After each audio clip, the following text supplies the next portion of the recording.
Good morning, everybody. Welcome to another episode of The Sacred Subjects. We are actually being joined by a very special guest today.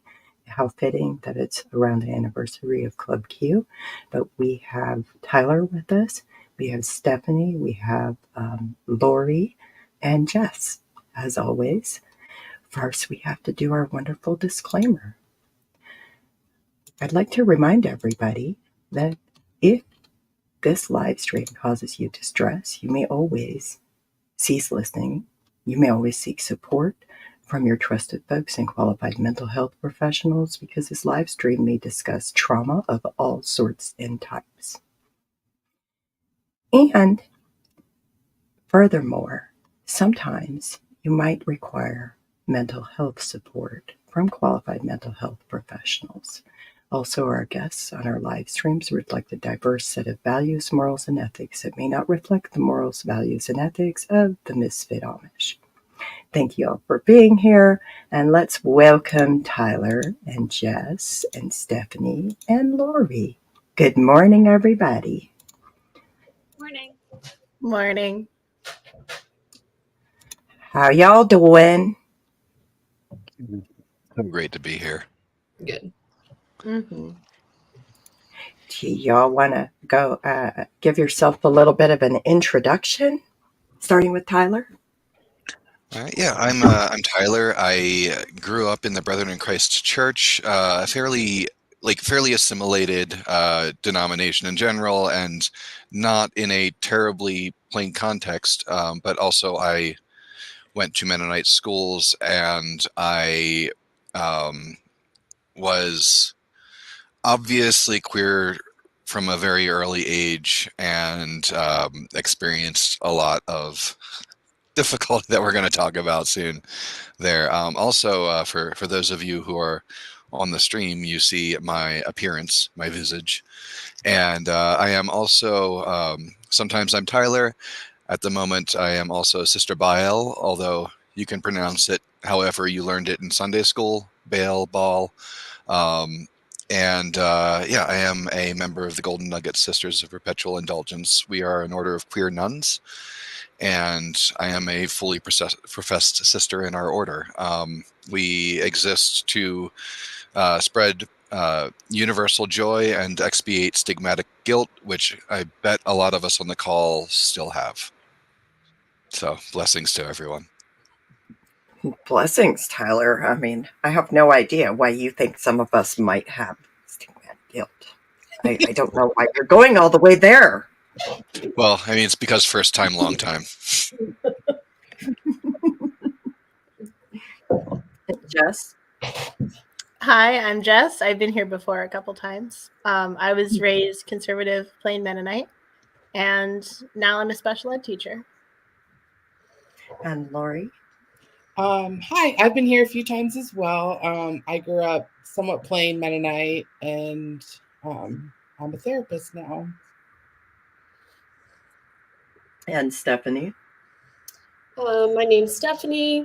I grew up sort of liberal assimilated Mennonite, I guess I could say, in a denomination that became part of Mennonite Church USA, not Mennonite any longer, or Christian. I'm the executive director of Into Account, which is an organization that advocates for survivors of sexual and spiritual abuse in religious contexts. And I've been here a few times before too.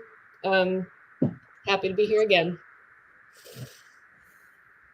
Welcome, everybody. Are y'all ready for this booklet that we are talking about? Mm-hmm. See, More I want to ready give than a I was the first time. This one. It's called To a Boy of 12. So about 2 months ago, Jess, Lori, and I had a discussion about this booklet, and we invited people who were raised as boys inside of Anabaptist contexts or who had maybe encountered this booklet to come and speak. Tyler reached out to us because Tyler had, I had met Tyler in person at an event for queer people. It was wonderful and amazing, and I'm really grateful I met Tyler because it means a lot to me because Anabaptists do need representation, and especially we need queer representation, you know? It's important. But regardless, when you talk about this booklet, so Tyler reached out to me. What did you tell me, Tyler? Yeah, so I didn't get it in the typical context that most people saw that booklet, because I attended a Mennonite elementary through middle school, and I was obviously queer and fairly rejected by most to all of my peers during that time. And so I spent a lot of time just kind of holed up in the library, just looking for weird stuff. One day, and I had a certain love for a lot of the church fathers' texts. I spent a lot of time with rereading old Menno Simons and stuff, because I was just a fucking weirdo. But in that same corner, it turns out there was a little folder with the sacred subjects, and I just stumbled across it and read it myself when I was in about 4th grade, I think. What was your reaction? Like, there's a lot to say there, but I think maybe the thing that most exemplifies it is I spent a couple of weeks where I was just afraid to touch my own body, and I don't mean in the bath, or I walked with my hands off to my sides so that I wouldn't accidentally touch myself, because in any way, because that was the way to. And I don't remember the details, because it was I had this experience. I read through it once, and then I really, it was the sort of things that you had to listen to, because it's from the church. And because, again, obviously queer and excluded by my peers all over the place, I didn't really have friends as such. And so a lot of the ways that people my age and in my cohort were getting both sort of the shame and the "you're worthless" and "original sin," and they were also getting a lot of the more assimilated, neoliberal, "the most important thing is yourself" thing. I lacked that balancing thing, just because I didn't have friends. I didn't have that connection to the dominant culture. And so I just absorbed these messages. That sounds really traumatic at that young age, to hear that messaging and then to have that reaction. Yeah, and in many ways, there's I have a more, because memory and stuff, I have more a more coherent and a more sort of one-to-one impact with Wild at Heart, which was the assimilated boys thing. But the combination of the one that tells you that you're definitely going to want to sleep with your siblings and animals, and then going into something where I was just constantly told, because I was not as temperamentally violent, aggressive, or domineering, that I was also not man enough. Right. And that was a whole thing that I'm sure we're going to talk about more later. But the combination of those two books could be the topic of a podcast episode or something. Or a small TV show. Yeah. I mean, I'm waiting for our sitcom. Right. So we're planning a sitcom. This is going to be fun, right? We're going to have fun on this sitcom.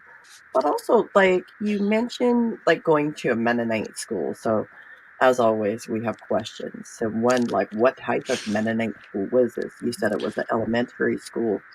And I'd also ask about how old were you when you read the book? So the first school I went to was in Lidditz, and they were both K through 8 schools. But then we moved to Mannheim, and situated Lancaster County, and Yeah, they were both K through 8 schools. The first one was a little like it was a little bit more like it was, brown and white uniforms and vests for all of the girls above, I think, like third grade, just in case, like very tight vests, just in case they might begin to show any development or anything. Like it was, and the one in Mannheim was more like like it seemed more assimilated, but also I was in school with a lot of people who, if something had an acoustic guitar in it, they were not allowed to listen to it. Like there were people who, when something came on the class radio with an acoustic guitar in it, they were all like ushered out of the room because their parents didn't want them hearing it. And so it kind of crossed across like everything from people who were fairly standard Americans going to a Mennonite church that was more assimilated to people who were a step away from Black Bumper. And I picked it up, I want to say around in 4th grade was when I was really getting into that weird corner of the library that nobody went to. And I don't know if part of the draw was that nobody went to it, because I was always interested in this stuff nobody else was. So you were probably about 9 years old.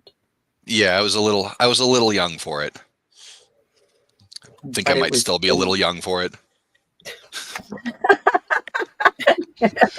I can't help but agree with you, because I read this book and I was like, wait, what? Yeah, and I couldn't find a copy of it online because I don't know. There's probably reasons for that, but because I haven't like seen the text in a long, long time.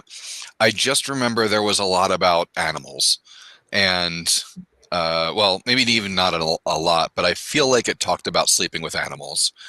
Oh, I got a copy right here for you. Am I remembering correctly? Yes, you are. Yeah. Yes, there was stuff about animals. I'm going to read some of it to you in a moment. But let's talk about some of these comments. Like Kenda says, I lost my copy of A Boy of 12. I'm not sad. Can't say I blame him. I can't say I blame him. Some Marlene says, Tyler, I did the same thing. Just sat and read books. All I could find, the good, the bad, the ugly.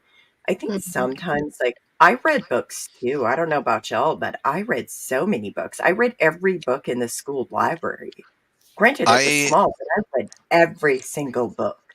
I had a secondhand copy of the 1976. Well, obviously secondhand.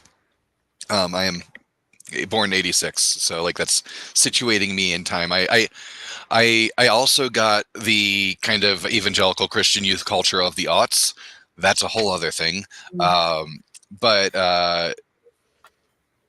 yeah, like I had a whole copy of a 1976, like the entire World Book Encyclopedia, which over the course of about 5 or 6 years, I read cover to cover, like all the covers to A to Z, because no friends, and it was a book that was available. And then one of our listeners, Marlene, shares that there was one book my mother made me read that was about white slavery. Oh, that's interesting. Wow. Maybe I don't even know what to say to that. And trafficking, like sex trafficking, like really, like that's just, as children, should you be reading? Anyways, I digress. I'm just here. We're here to talk about this book. So if we're talking about shoulds, yeah, let's talk about this book. If you look on page 15, okay. So when you're talking about being afraid to touch your own body, I have to wonder if it stemmed from this. Satan does not want you to grow up to have pure and clean thoughts. He will set many traps for your feet. One of these traps is the sin of masturbation. Many people call it self-abuse. This is the sin of turning to your own body for sexual enjoyment in a way that your seed passes from you. Longer ago, people used to try to keep boys from doing this by telling them it would turn them into physical and mental wrecks. We now know that it will not likely do you any harm, either physically or mentally, but we still believe that it will do spiritual harm. Any boy who gets into this habit will find that it is very hard to break. How much better to never stop it? And what you're telling me is that you read this and you were afraid to even touch your own body. You had to walk abnormally so that you could even navigate the world for weeks. Yeah, it did, it wasn't that durable, but also if I don't know, something that does that for a couple of weeks, I don't think the impact stopped at the end of that couple of weeks. Because Wow. like I was literally afraid to just touch my body at all. So how did that affect your ability to bathe? Just like, were you like, did it affect your ability to bathe? Like that's like I a normal thing. Like you had to wash your body. I was a boy of a certain age, and so I mean I don't remember it impacting my ability to bathe, but I also like had a less specific interest in bathing myself, and so I know that like there were like I was trying to come up with like adaptations for like using a washcloth with my elbows and stuff, but I gave up on that and just sort of like spent time in the bathroom in the shower so that my parents knew that I had taken a bath or a shower, like I bathed, but I didn't actually like wash myself during that period of time because it was risky. And it's better to, as it says, it's better to never start, right? Oh yeah, never start.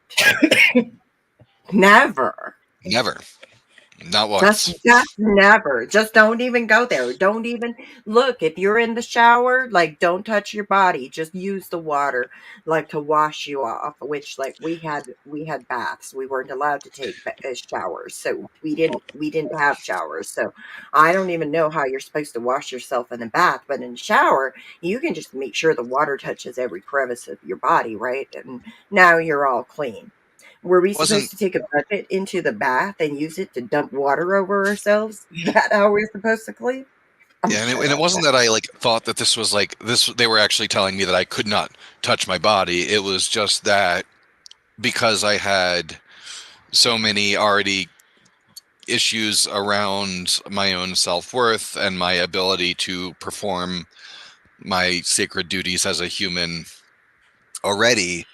And like there was a certain hyper vigilance that maybe came from like getting hit all the time when schools and stuff like that, and having my head bounced off the wall of urinals and stuff like that. Like um, there were reasons I was hyper vigilant, and then you throw that fear of self abuse into the mix, and I just had a new thing to be hyper vigilant about.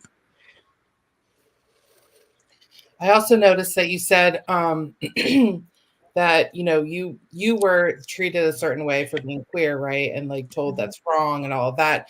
But then in the book, you said that you read about how you're supposed to be attracted to or want to have sexual intimacy with your siblings and also animals. That must have been like really confusing for you. And like I got outed to myself at the young age of 31. I because I'm asexual, and I was sort of gray ace bi enough that that I was able to fit a mold that was just sort of more psychologically convenient for me to accept.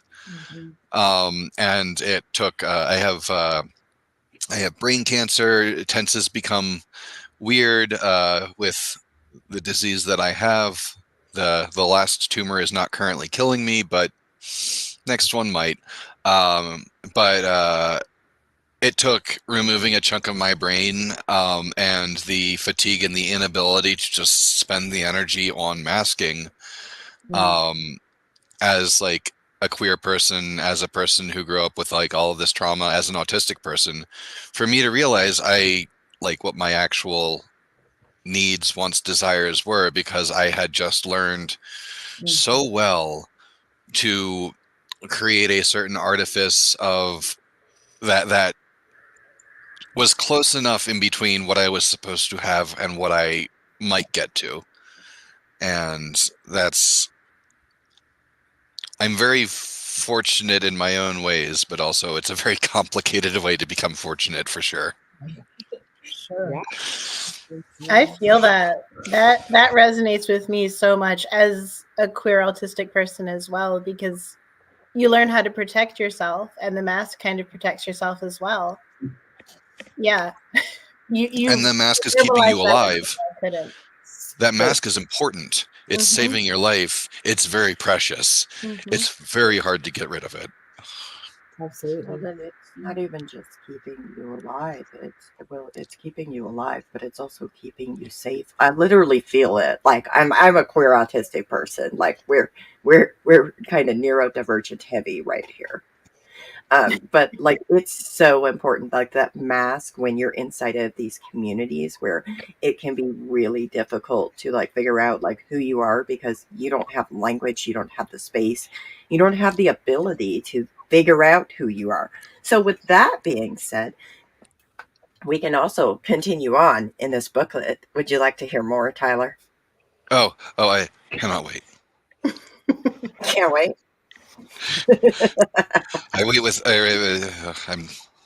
I'm failing at my Rocky Horror references right now. That's what's happening. There's an anticipation joke in here somewhere. If it makes you feel any better, I didn't even know the reference because, well, I was Mennonite and I didn't watch it. So Getting out for me was art school, and so yeah, the getting out was a pretty rapid change in culture. Yep. Definitely understand that. So, anyways, if we continue on in this booklet, like, on page 15, also going back to something else you remember about the booklet, Satan may also try to tempt you, if you are a farm boy, by suggesting impurity with animals. Flee from this temptation as you would from a death trap. Under the Old Testament, parents were commanded to stone anyone who was guilty of this sin. Today we do not believe in stoning anyone, but we do not believe that God is any less pleased with this sin. No doubt, it is still as wrong in his eyes as it ever was. Impurity with animals cheapens and demeans the wonderful plan God has for you and your body. It will leave you feeling very bad for yourself, and the regrets for such actions will follow you not only for weeks and months, but even for years. And then it goes on to talk about like how as you enter into puberty, it can seem as if you were drafted into an army. Um, at times, it will seem as though you're involved in every day in fighting a battle, the battle of overcoming temptations and lusts and the desires of your own body. But remember, there will be many good days too. Days when you feel the loving support of your family and parents. And then it goes on to talk about magazine racks, like how they're filled with filthy books and pictures. Okay. And what happens if you don't have any of these desires? What's wrong with you then? I was thinking Well, because you said that you realized you were asexual, and that must have been also really like it must have been another layer of things to work through because normal boys are just hypersexual all the time. And that the real damage from that for me came from Wild at Heart, which was like very, very like it's there in implication in To a Boy at 12. It's there like, of course you are. Whereas Wild at Heart very much set up a like had an ethic of that all men are like that every man must be tamed, and that's like how you have to tame your wild heart. And I was already getting the message that I was insufficiently manly. And that kind of book. But the another thing that I remember from the book we're discussing now is, again, as autistic farm boy, I was on a stable, not a dairy farm or anything like that, and uh, my best friends, or one of my best friends in high school, I think, was my horse. I would go out after a hard day at school. I would clean his stall, and then horses don't typically just sort of lay down normally. Like, they'll lay down sometimes, but he would lay down in his stall. I'd bring a book out. I'd like sit in the stall, lean back up against him, and we'd split a Coke. And Bay was one of my best friends in school. And there were times when I was like, wait, am I in a relationship? And like, I was like very anxious about the way that I was self-soothing with this animal, because, but wait, aren't I supposed to, what if this is this what the book was talking about? Oh, that makes me sad. So Yeah, where the connections I could have had that would have been soothing with other creatures, I was also constantly questioning, because I'm obviously wrong. That's fundamentally, clearly. Yeah. It's just so messed up when like the message you end up getting is like pathologizing kindness. Mm-hmm. Yeah, I was Tragic. literally beaten by my peers.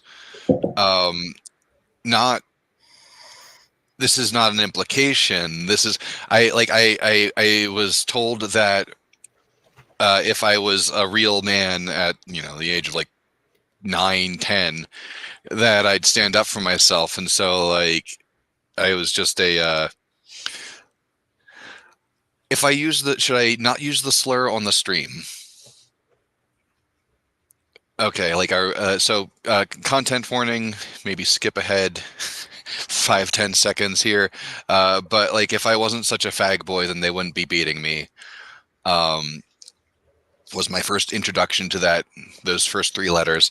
And then at my Mennonite school, when I would go to my teachers and tell them that somebody was punching me in the risers or something like that, boys will be boys, and I should learn how to stand up for myself. So when I was suffering physical abuse in my educational setting from my peers, I was told that the problem was me, because I was not inherently violent enough to stand up for myself against these boys who were much larger. And I heard that message loud and clear. Like, I heard that if I didn't want to get beaten, that I had to perform this thing. So, this goes into the strictly defined gender roles. I think what you're describing, Bale, is really you're talking about the strictly defined gender roles. Like, what would you say if I told you there's a psychologist who wrote a whole book where he said it's safe to assume there's no gay Amish because of the strictly defined gender roles? Like, do you think that just because you were targeted and just because you were bullied, and not only were you bullied and physically abused, you were even told that it was your own fault, do you think that made you any less queer or autistic? I mean, it fucking radicalized me eventually.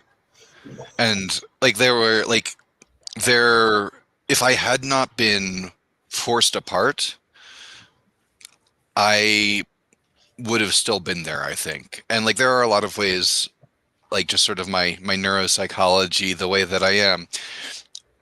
In the perfect world, I would be most happiest farming.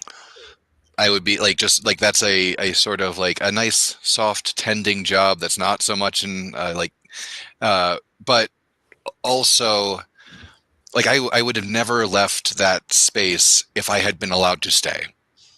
And I'm also like a weirdo conspiracy mind. Like, when I was that person, in my younger years, if I hadn't been forced out, I'm not sure that I wouldn't be a QAnon person. I'm not sure that I wouldn't be alt-right. Like, I was if I were not sort of like temperamentally built in a lab to get kicked out of those spaces, I was sort of culturally and societally built in a lab to join them.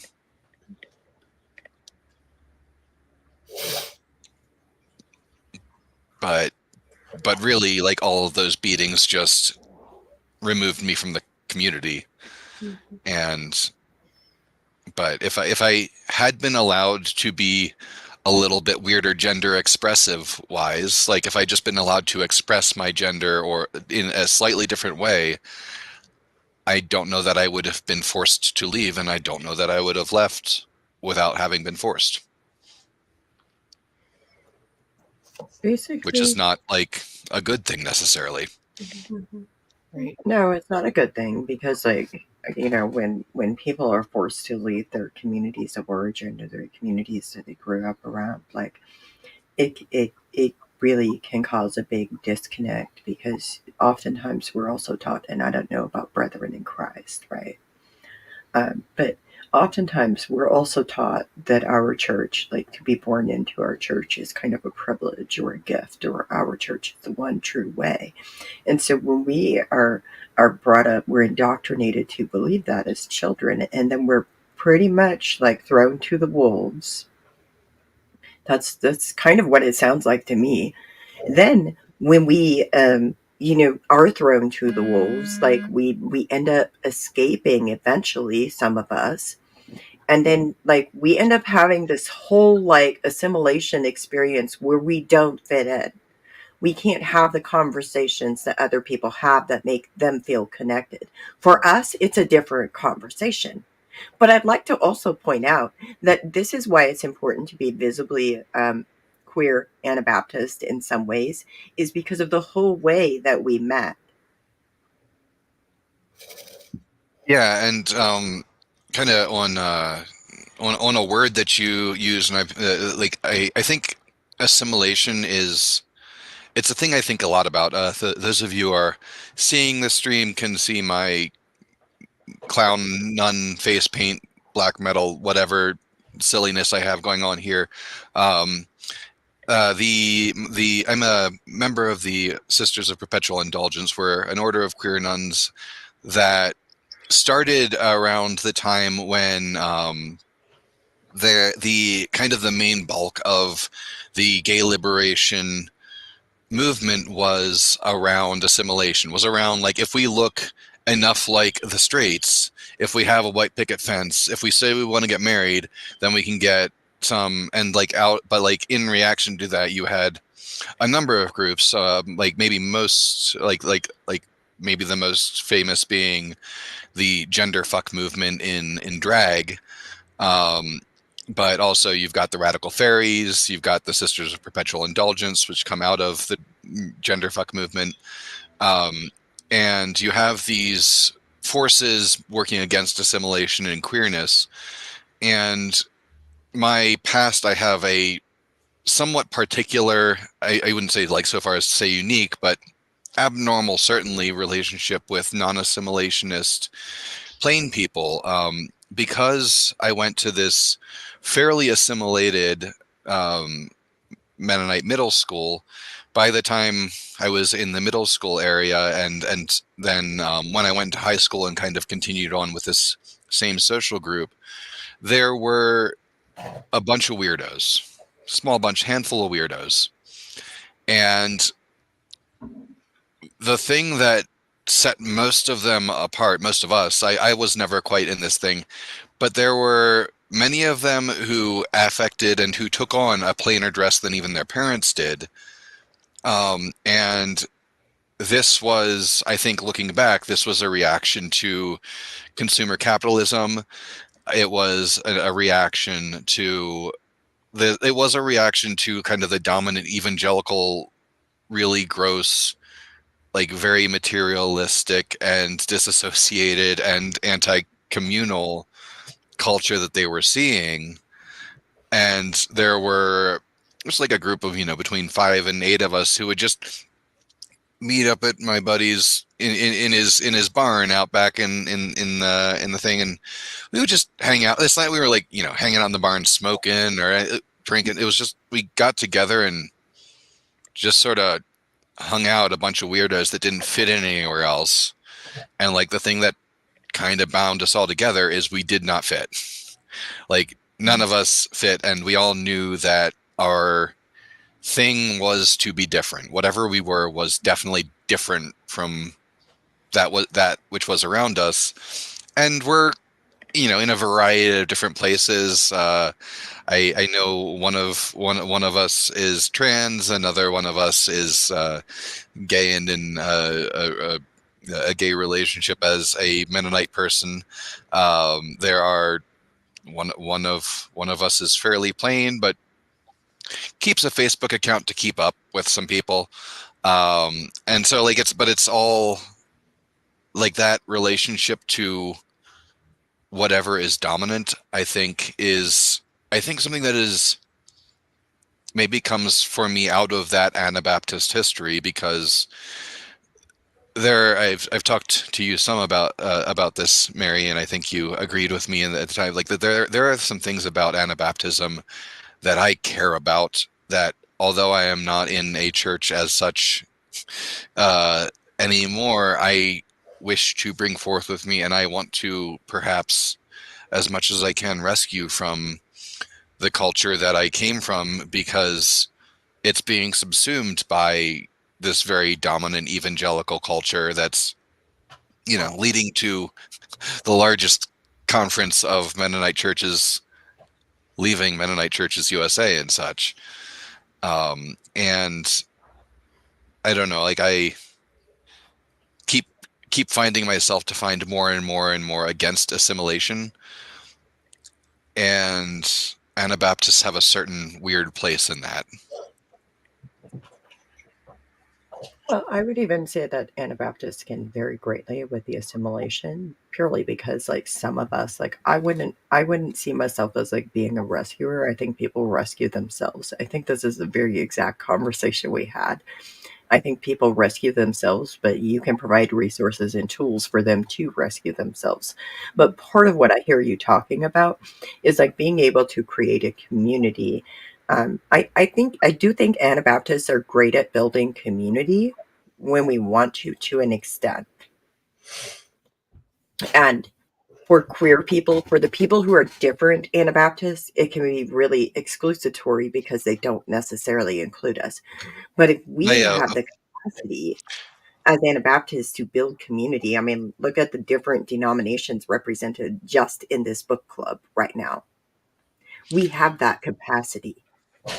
Yeah, and I don't, and like what I'm talking about rescuing is not people in this case, although, you know, there are, but like the values, the ethics, the way that early like the very beginnings of Anabaptism was in many ways just as much a movement against state power as it was against, like, it was about the combination of state and religious authority as much as it was about like we need to be able to choose our baptism. Like there was a very, I may be reading my own politics into this, but a very anarchist strain in that movement that is being taken over by this very like religio-fascist attitude that has been prevalent in American evangelicalism. And I want to rescue the communalism. I want to rescue the barn raisings. I want to rescue showing up for people in your community because it is, of course, what you do. Because I see that being eaten away by the dominant Christian culture that chased me out of the place where I was born. I know that was like a big. So I was born in 1976. So I grew up like, you know, during the Reagan era when consumerism was just like you couldn't wear I could not go to school wearing secondhand clothes without being made fun of. Like it was just like, it's really intense. And like the 90s felt completely different in a lot of ways. But I remember like, this is something that when I think about what I actually value about having an Anabaptist background, I always go back to those early years when, you know, all I remember was feeling feeling alienation and frustration that like my parents didn't have like the kind of priorities that would allow me to have like the clothes that would help me fit in at school. But I look back on it and I'm like, I really am grateful for the degree to which I was raised to look at dominant culture and not immediately assume that those should be my values. And I, you know, that's definitely something that I, you know, I mean, I don't know how I isolate Anabaptism from like the general milieu of like growing up in my family, but also I know that that's where like my parents and grandparents would credit those values. So yeah, I hear you. I wish, and you were like, I'm thinking as you're talking, I'm thinking about a lot of queer people I know in Mennonite Church USA who say really similar things, that like queerness has always been an aspect of Anabaptism that they've been drawn to.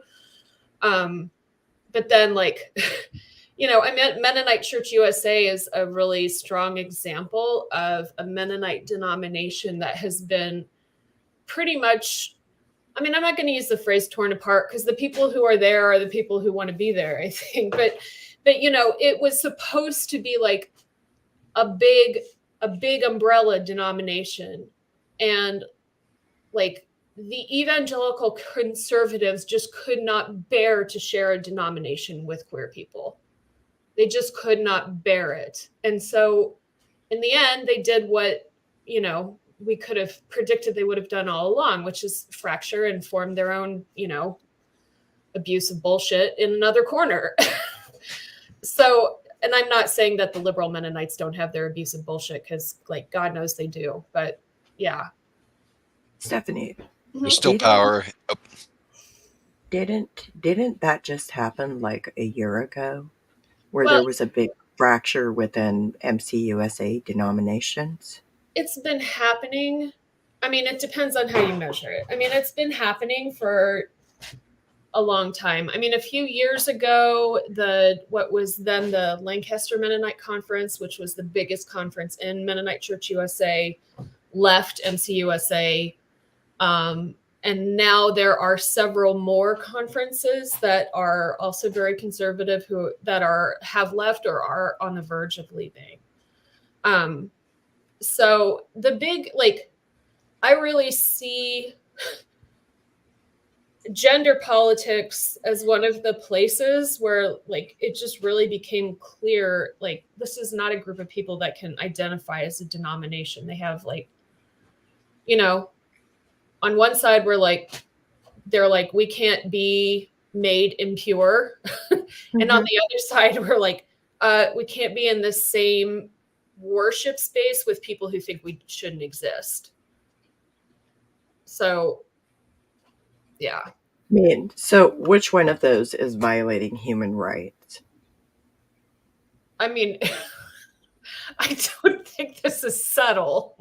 I mean, just to pull it back to the book for a sec, like, of every piece of bullshit in this thing, the thing that popped out at me was God is a God of order. And like that, like just to like bring the focus back to like the engine of all of the gender and sexuality based shame that we're talking about. Like God is a God of order. It doesn't just say like, if you don't identify with the stuff in here, there's something weird about you. It says you are against the order ordained by God. And then like the other thing that popped out to me was the health-ism in here, because it was like, you are a healthy 12-year-old boy. And I'm like, so does this culture provide anything for 12-year-old boys who don't have healthy bodies or who are struggling with illness? Or like, it's just like the roots of like that sort of fascistic preoccupation with the conformity of bodies and sexuality, like all of that is in here.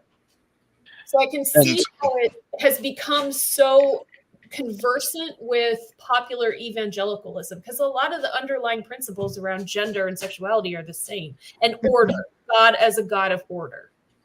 And something that got very, I think, complicated about the Christian schooling that I had was that while there was all of this encroaching dominant culture hegemony, there was also older Mennonite folks who were teaching the classes who were maybe a little bit upset about this, but also not terribly enlightened. And so I got also a lot of like direct and sometimes like just literal messaging that individuality was a sin because it was something that we were setting ourselves aside from other people, and that I in middle school, like part of my Bible classes was Mrs. Sharp up there telling us that boundaries are a sin. Anything that you hold back from another person is something you're holding back from God. And so I was told, like, not just in like from an adult, but I was told as part of my religious education that to be like that if there was anything that set me apart from the people around me, that was an evidence of sin, or in fact it was sin itself. And so like there is like not like there is such a like if you are not exactly the same thing as all of the people around you, then like it's not just that you are wrong, but like it's not just like an original sin thing, which is like but it's that you are actively sinning by not being the same thing. And that did some damage too. Yeah.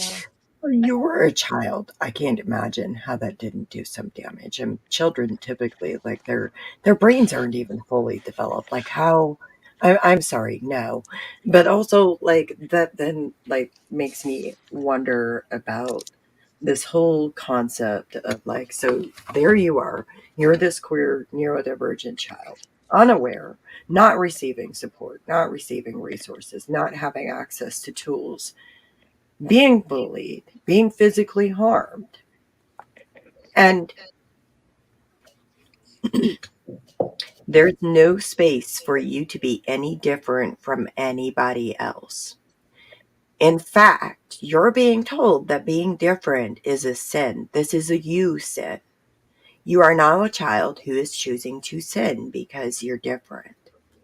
So then you also read in this book, I'm sure you did, on page 17, Satan likes to twist and destroy things that God created for a good purpose. And he has been so successful today that it is necessary for us to mention here the sin of sodomy. The name of this sin comes from the story in the Bible about the evil desires of the men of Sodom in the story of Lot. These men were homosexuals. A homosexual is a person who is attracted sexually to a person of the same sex, a male to a male and a female to a female. Such a desire is not even natural. It is perversion. These perverted men wanted Lot to give out the visiting men so they could abuse them in a sexual way. The Bible teaches us that this is a great sin and it brought destruction upon the city of Sodom. As you can learn from the story of Lot, the sin of sodomy is nothing new. But it seems that in the world today, homosexuals are becoming more and more bold with their sin. You need to be aware that sometimes evil homosexual men lust to be able to abuse in a sexual way the body of a young boy. Do not trust a man you do not know, and never consent to go with him in his car or to his house. And if any of your friends make advances to you that do not seem quite right in this regard, be careful. You may go through life and never personally meet up with the advances of a homosexual person, but then again, you may not be so fortunate. It is good for you to be informed of it so you can be on your guard. If you yourself ever feel a sexual attraction to another boy or man, resist such thoughts from the start and never cultivate any such feelings. If you find that such temptations continue to trouble you, talk this problem over with your parents or some other adult person you can trust to help you. If Satan cannot get you to do wrong, he may try to make you feel guilty about things that are not wrong and which you are not responsible for. For example, during the years of puberty and beyond, you will sometimes have wet dreams. The proper name for this is nocturnal emissions. Goes on to describe it. Regardless, can we start at the story of Lot? Mm-hmm. Can we Yeah. just? That's the story of Lot. Sexual abuse was a sin. Well, Can unless it's like handing your daughter out to be raped. That's acceptable. Or if your daughter is raped, then making her marry her rapist. This is not sin. This is how one is a good person, and this is stuff that never made sense to me. And when it didn't make sense to me, I was told that the observation of my eyes, my lived experience, was wrong, and what I was told was correct.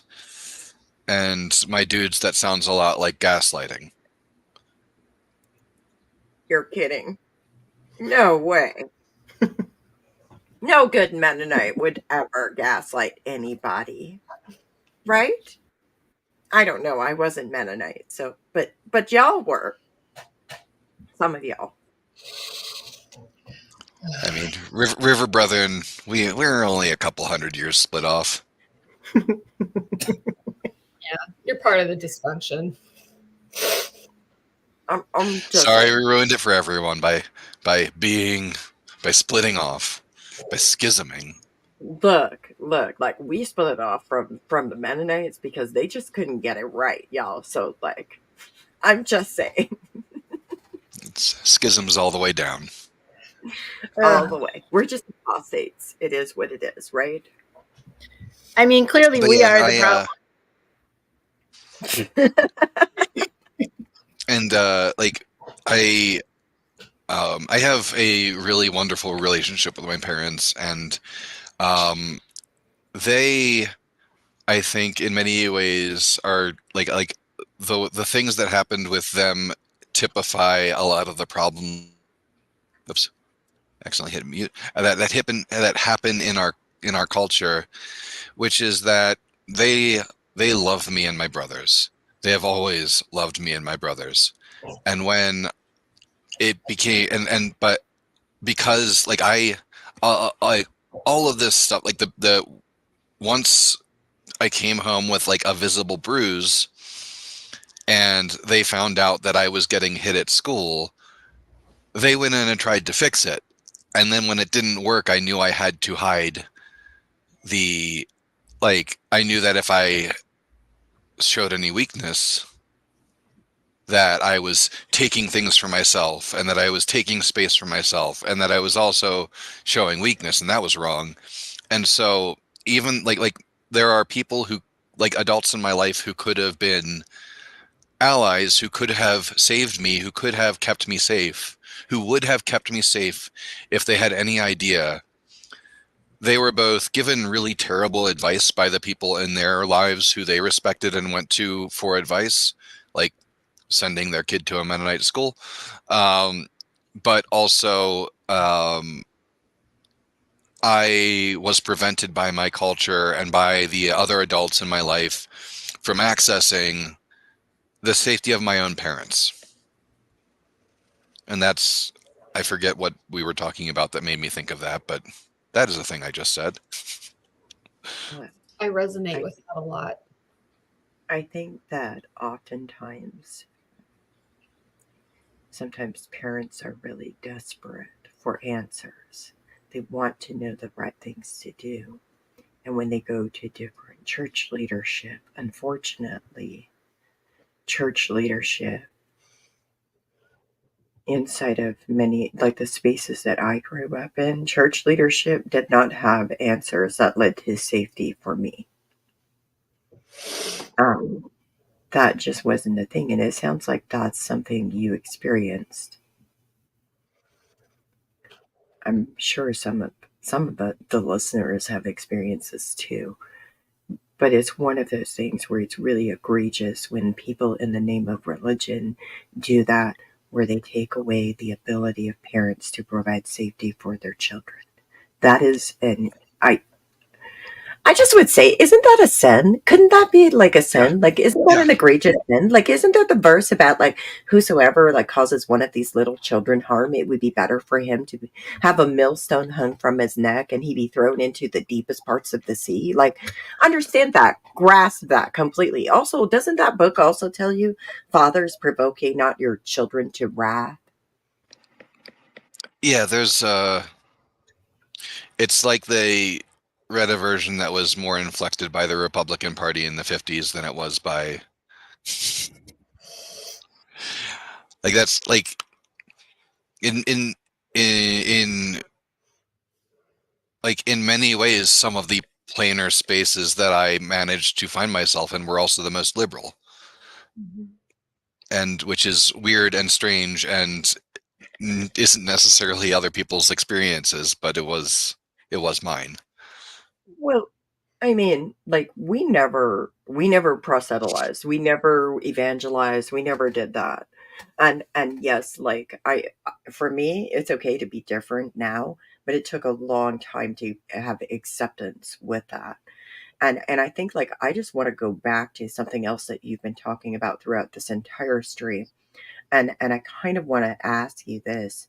So when our cultures are teaching us that boys and men are animalistic, do you think that is harmful to boys and men?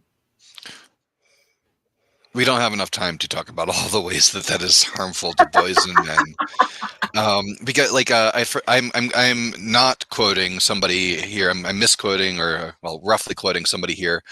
And I don't remember who it is, but this is not my idea. Where in like youth group culture of the aughts at least, but like in my experience of evangelical teenhood, um, girls are taught to fear their bodies, and men are taught to fear their minds.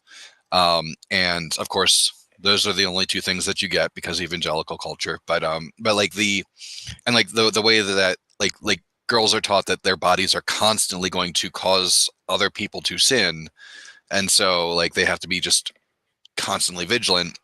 I was told that I would always be violent, that I would always like that, and that I had to be constantly and eternally and just you said constantly again, but just like just vigilant all of the time. And then you know roll that into some complex PTSD from being assaulted a bunch during your childhood, and that that is another form of hypervigilance. And I am to this day just dealing with a very unwell version of moral hypervigilance, where I have to work very hard not to spend all of my time being worried about like, did I help that person out because I, you know, maybe wanted them to think nicely about me? And to the point where it gets in the way of me doing good things. But like I was just so taught, and this doesn't make me special, like the people in my cohort were so taught that your mind must be at constant war with itself. And if it isn't, you're not actually a man, are you? But it is because it's got to be. And now, and like you have to be at war with your own mind all of the time. That sounds What would you exhausting. Oh, go ahead, Lori. I just said I that just have sounds exhausting. I mean, it really does, but I mean, like, I'm thinking about specific things, and, you know, what would you say about somebody comparing the mind in general of all humans to, like, a chimp brain? I'd be fucking insulted. And like not just if they were comparing me, but and it's one of like as now more or less a leftist, and by more or less I mean yes, like something that I see, this is a human problem. This is not simply a problem with evangelicals. This is not a problem, but like the impulse to see the like or to take a look at somebody and be like and treat them as animals, uh we need to stop that. We need to stop that. People need to stop that. And but yeah, like it is like at the same time, that is, it was like, you're an animal. You're just an animal, and like men are animals. They're violent animals. Sorry, I Yeah. ranted because I think I know where you're going there, because we might have talked earlier. Wait, no. I'm just saying though, like for me, I find it very interesting because I believe that comparing humans to animals is inherently harmful. I don't know if Jess and Lori want to weigh in on that, but I mean, I we, think and then we also are animals, but oh wow, my battery it's. might be dying. Oh well, I we're was about to end this. Okay, cool. Well then, I won't go inside, Yeah, because I came outside because it was slightly noisy, so I wanted to. yeah. But no, I think it's inherently. Stephanie lost internet connection, by the way.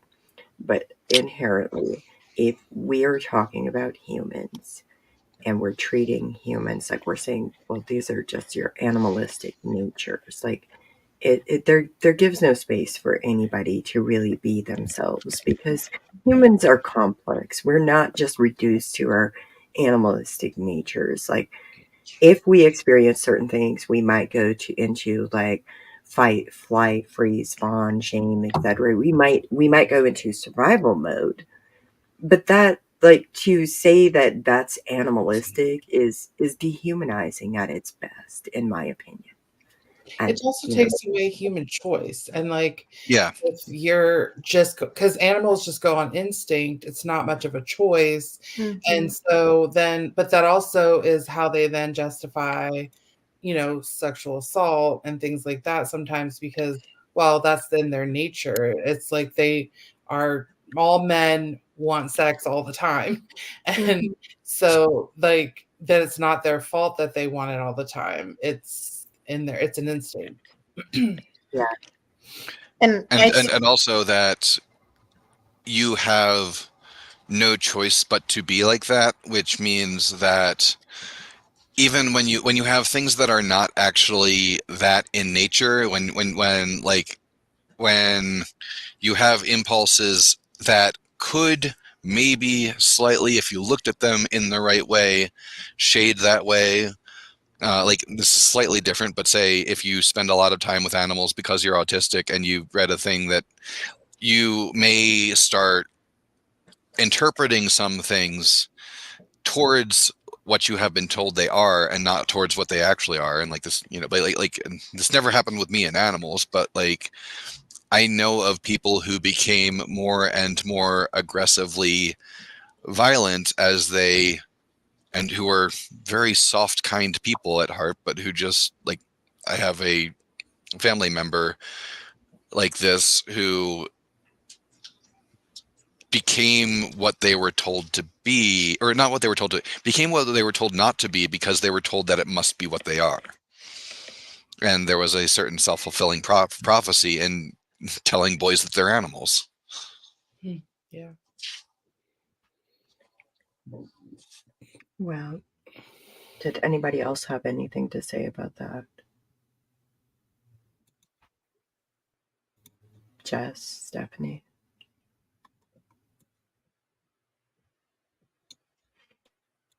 Okay, with that being said, you know, it's the anniversary of Club Q's tragedy. Bill, would you like to say something about that? I've been spending time this weekend. My personal ministry work is in death work, and so there's been a lot for me to do down here in Colorado Springs. But something that keeps coming up is that people keep commenting on how resilient we are, how like the people who gave their lives saving other people, the people who saved other people's lives. We don't want to be resilient. We don't want to be strong. We just want to fucking live. And there are people who are not alive because of hate. And we are here in the capital of evangelical Christianity because of focus on the family. And it's there are no words. We have lost some very, very, very wonderful people, and I don't know. I don't really have good words on this other than it needs to stop. And I don't know. I'm just very grateful for my queer community out here, because we keep us safe even when no one else will. And I don't know. I feel like I wish I came with some sort of invocation or blessing for them now, but my order, saints, people who have done good work and recognizes as angels other people who have passed on, and we have far too many saints and angels from this event, and it keeps fucking happening. I kind of have less sadness, less remembrance, and a little bit more fucking rage. But you know, It's fucking raging. let's maybe like remember, sure, but like let's maybe have a little rage here. Let's have a little action. Let's not just and like for those people who aren't directly affected, we don't just need mourning. We need you to do something. We need you to get up off your asses and take action. We need you to be here. We need you to show up with us. It's not safe for our children to grow up in environments like this. Our children deserve safety. Stop it. Make it stop. We want you to start doing things. Stop sitting there with your thoughts and prayers and patting yourself on the fucking back. I'm sorry. I get mad sometimes. Not really mad, just no. I feel strongly about this. We need to get fucking mad. I just feel like, we lost people who contributed to our communities. We lost people who were valuable human beings. And furthermore, with the mass school shootings and with the queer people shootings inside of our cultures, our children are not safe. And until our children are safe, I say we raise a fuss. Do not, like, who said it? Like, do not go quietly into the light, like, do not go quietly sun. into this dark night. Rage to the light. I don't know where it's from, but it's sampled in a song I listened to recently. Yes, that's what I would say. And I would also say, like, if like you found yourself upset about this live stream, I'd ask you to examine the teachings that you grew up with and kind of think about them in a very critical way. Examine those teachings from a multifaceted viewpoint, not just from one perspective. And then if Justin, Lori, and Stephanie have something to say, go ahead. The floor is yours.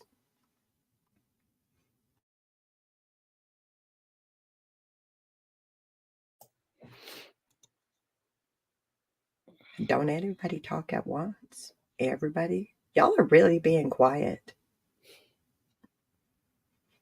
No? Lori, do you got something to say? No, I just hold space with you guys. Thank you. Yeah. You don't have any parting words either? No? Okay. What about you, today? Hey, that's fine. You're muted, Stephanie. We can't hear you. Sorry. My parting words are, I do not believe that God is a God of order. And I don't think that we need to be orderly or conformist or all alike in order to be fully human and wonderful. Thank you, Stephanie. What about you, Jess? Throughout this whole podcast, I kept thinking about something that one of my friends said way back when I was still in the community. He kept saying, uniformity is not godliness. And now that I look back, I know that we were both queer and we saw each other before we even knew what that meant. But that was one of the biggest things that I remember him telling me was everyone being the same isn't the goal. And that's not beautiful. That's just everybody being forced into a box. Well, I would also say we lost our sister Bale. Her holiness has departed. I'm not sure how I feel about that, but I mean, I'm grateful we got to have space with her. It means a lot to me. And I'd like to thank Sister Bale for coming and sharing their experiences, or Brother Tyler. I don't know. How should we really go? For coming and sharing his experiences, because the thing is that I can't possibly imagine what it would have been like to grow up being told I'm an animal. Like, I know what it was like being taught to grow up, being taught to, like, you're responsible for how you walk, how you talk, how you, all of this stuff. You're responsible for men's responses to your body. But I don't know what it's like personally to be taught that I'm an animal. My whole body is an animal. I can't imagine that, and I'm really grateful we got to have this hour and this wonderful conversation with them. And on that note, I'm going to end this live. I hope everybody that has been listening has had a wonderful Sunday morning conversation with all of this. As always, thank you for listening and engaging with this comment, with this content. Like, share, comment, and subscribe. Thank you to our guests, our Patreon subscribers. This is produced by the Misfit Amish, and our Patreon supporters. Art used in this production is by BJK and me, of course, Mary Byler.